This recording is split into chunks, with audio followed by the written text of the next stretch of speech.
गिरसिंग वसावे। येणाऱ्या काळामध्ये जिल्हा परिषद व पंचायत समिती या स्थानिक स्वराज्य संस्थांच्या निवडणुका लवकरच होऊ घातलेल्या आहेत। या निवडणुकांमध्ये मतदारांना आपला मतदानाचा हक्क बजावण्याची अमूल्य अशी संधी उपलब्ध होणार आहे।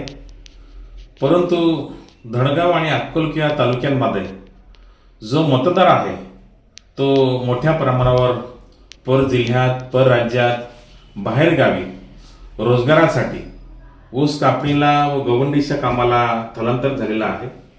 त्यामुळे गावामध्ये आजच्या घडीला तरी मतदार शिल्लकच राहिलेले नाही। गावामध्ये अत्यंत बिकट परिस्थिती निर्माण झालेली आहे।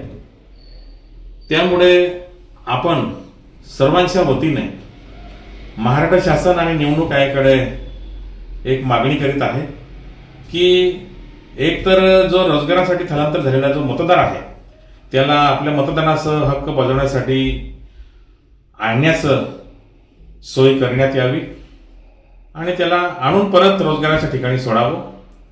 नाहीतर जो मजूर ज्या ठिकाणी रोजगारासाठी स्थलांतर झालेला आहे त्याच ठिकाणी शासनाने व निवडणूक आयोगाने मतदानाचं केंद्र उपलब्ध करून द्यावा की जेणेकरून स्थलांतरित मजूर कामाच्या ठिकाणी राहून पण आपला मतदानाचा हक्क बजावू शकेल।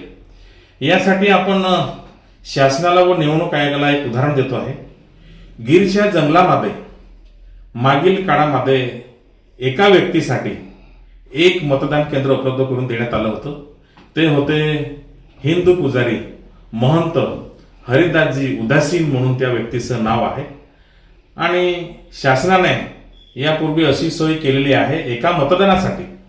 येथे तर हजारो मतदार आपल्या गावामधून रोजगारासाठी पर राज्यात, पर जिल्ह्यात स्थलांतर झालेले आहे। तर मतदानाचा टक्का सुद्धा घटणार आहे।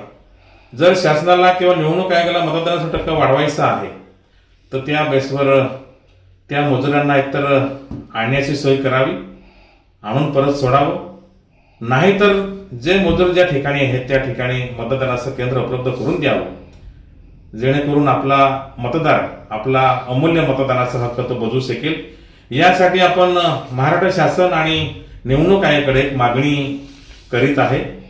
त्या मागणीच्या आधारावर सगळं मतदानाच्या वतीने ती मागणी शासनाने व निवडणूक आयोगाने मान्य करावी आणि पुढील कारवाई करावी अशी आपण विनंती करीत आहोत।